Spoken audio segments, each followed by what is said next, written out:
In December 2019, 36-year-old Jennifer Paxton was struggling with heroin addiction and homelessness in Tennessee. She sometimes resorted to prostitution to obtain drugs or money. Little did she know that putting her trust in the wrong people would lead to a horrific end. On August 5, 2020, police made a gruesome discovery in an apartment in Oak Ridge, Tennessee. They found Jennifer's lifeless body hidden under a bed. However, investigators soon determined that Jennifer had not died recently, but months earlier. Her body had been kept in a freezer for an extended period of time. As prosecutors began to piece together the case, they painted a grim picture of Jennifer's final days and moments. She had been lured to the apartment with the promise of a place to stay by a couple, Sean Finnegan and his girlfriend Rebecca Dishman. But instead of finding refuge, Jennifer was subjected to unimaginable torture and abuse. According to the prosecution, Jennifer was struck with a baseball bat and raped before being strangled to death. But the horror didn't end there. Her body was mutilated and desecrated in ways that investigators described as shocking and offensive. The level of brutality inflicted on Jennifer both before and after her death was extreme. Sean Finnegan and Rebecca Dishman were arrested on August 6, 2020 and charged with Jennifer's murder. They faced a slew of charges, including first-degree murder, aggravated rape, aggravated kidnapping, abuse of a corpse, and tampering with evidence. 3 years after their arrest, in 2023, Rebecca Dishman decided to plead guilty to first-degree murder. As part of her plea agreement, she was sentenced to life in prison, the murder charge, plus an additional 50 years for an unrelated charge of rape of a child. Dishman also agreed to testify against Finnegan at his trial. In August 2024, Sean Finnegan stood trial for Jennifer's murder. The prosecution presented several key pieces of evidence on the first day, including a chilling 911 call from Finnegan's neighbor reporting a dead body hidden in a freezer at the apartment. Jennifer's family members, including her aunt and cousin, took the stand to testify about her struggles with addiction. Her aunt, Beverly Payne, spoke about how Jennifer's life took a dark turn after she lost custody of her 7 children due to her drug use. She described how Jennifer ended up living on the streets, cycling in and out of jail. Beverly said she actually felt relieved when Jennifer was incarcerated because we knew that she was safe and off the streets. Jennifer's cousin, Brittany Payne, testified that she still maintained contact with Jennifer through Facebook, even when she was homeless. Brittany would sometimes meet Jennifer to give her money or food, always being careful not to enter the homeless camps where Jennifer stayed. The last time Brittany saw Jennifer was shortly before Thanksgiving 2019, when she gave her $20 for food. The family's testimony established that Jennifer was last seen by relatives in November 2019. However, she wasn't officially reported missing until February 2020, about 3 months later. The most pivotal testimony came from Rebecca Dishman herself, who provided a first-hand account of the horrors Jennifer endured. Dishman described how she first met Finnegan on Facebook and moved in with him just 2 weeks later, hoping for a better situation than where she had been staying previously. But Dishman said things quickly turned violent and abusive after she moved in with Finnegan. She detailed the extreme physical and sexual violence she suffered at his hands, including being chained up, urinated on, cut with box cutters, and locked in a dog cage. Dishman painted a picture of Finnegan as a sadistic, controlling abuser who subjected her to brutal punishment. When it came to Jennifer Paxton, Dishman's testimony grew even more disturbing. She described how Finnegan lured Jennifer to the apartment and then suddenly attacked her with a baseball bat. Dishman said she went into shock as Finnegan beat Jennifer and ordered Dishman to clean up the blood.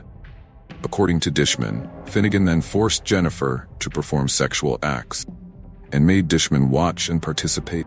Jennifer was chained to a bed and held captive for days, being repeatedly raped and tortured by both Finnegan and Dishman. Dishman testified that Finnegan eventually decided Jennifer had to die.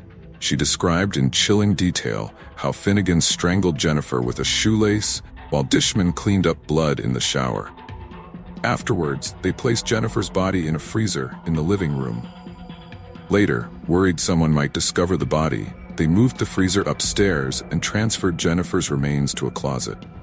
Dishman said she kept quiet about the murder out of fear of Finnegan. Under cross-examination, the defense introduced letters Dishman had written to Finnegan after her arrest, professing her love for him.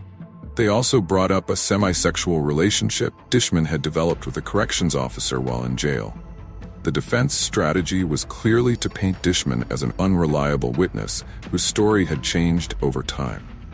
The medical examiner confirmed that Jennifer died by strangulation. Toxicology report showed morphine in her system, consistent with Dishman's claim that they had given Jennifer Finnegan's mother's morphine pills. In his closing argument, the prosecutor reminded jurors that both Finnegan and Dishman played a role in Jennifer's gruesome murder. He argued that even if Dishman was the one who dealt the fatal blow, Finnegan was guilty of felony murder for participating in Jennifer's kidnapping and abuse. The defense, meanwhile, tried to shift all the blame onto Rebecca Dishman. They pointed out that Finnegan was working 12 to 13-hour days, leaving Dishman alone with Jennifer most of the time. They painted Dishman as the true murderer, Finnegan only guilty of helping cover it up after. After about 5 hours of deliberation, jury returned with their verdict. They found Sean Finnegan guilty of criminally negligent homicide on the first count of premeditated murder. However, they found him guilty of first-degree felony murder for Jennifer's death during the perpetration of aggravated rape. Unlike Rebecca Dishman, who had avoided capital punishment through her plea deal, Finnegan still faced the possibility of the death penalty. The case then moved to a penalty phase to determine his sentence. During this phase, Jennifer's loved ones gave emotional testimony about the devastating impact her murder. Her aunt spoke of how Jennifer's mother had died of a broken heart just 16 months after learning of her daughter's fate. The defense presented mitigating evidence about Finnegan's troubled childhood. His sister-in-law testified that Finnegan and his brother had been sexually abused by uncles as children. Former co-worker described Finnegan as reliable and laid back at work.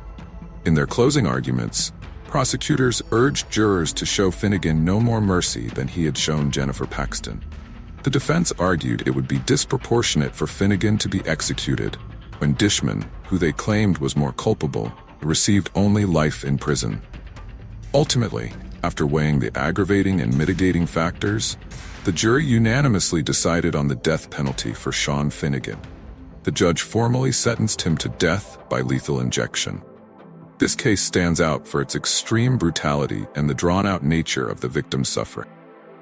Jennifer Paxton, already vulnerable due to addiction and homelessness, fell prey to two sadistic individuals who subjected her to unimaginable torture before taking her life. The fact that they then kept her body hidden for months, continuing to desecrate her remains, only adds to the horror.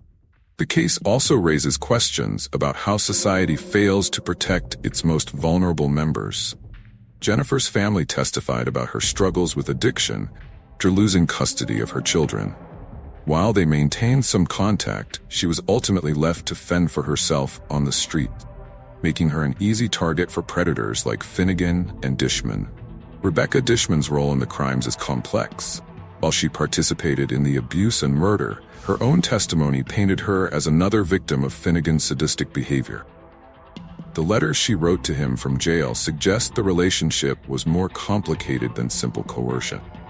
The jury ultimately seemed to view Finnegan as the driving force behind the crimes, given their decision to sentence him to death, while Dishman received life in prison.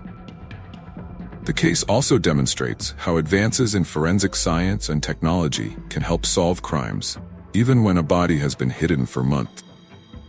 The medical examiner was able to determine Jennifer's cause of death and find evidence of morphine use, corroborating parts of Dishman's testimony.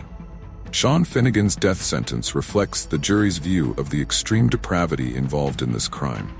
However, it's worth noting that Tennessee has not carried out an execution since 2019, and litigation over lethal injection protocols has effectively paused executions in the state. It remains to be seen whether Finnegan will actually face execution or spend the rest of his life in prison. This case serves as a stark reminder of the darkness that can exist in human nature. and the unspeakable cruelty some individuals are capable of inflicting on others. It also highlights the ongoing challenges society faces in addressing issues of addiction, homelessness, and protecting vulnerable populations from exploitation and violence. As the legal process continues with appeals and further hearings, the memory of Jennifer Paxton and the ordeal she suffered will undoubtedly linger in the minds of all those involved in the case. Her story stands as a tragic testament to the consequences of addiction and the depths of human cruelty, while also demonstrating the enduring efforts of law enforcement and the justice system to hold perpetrators accountable for their actions.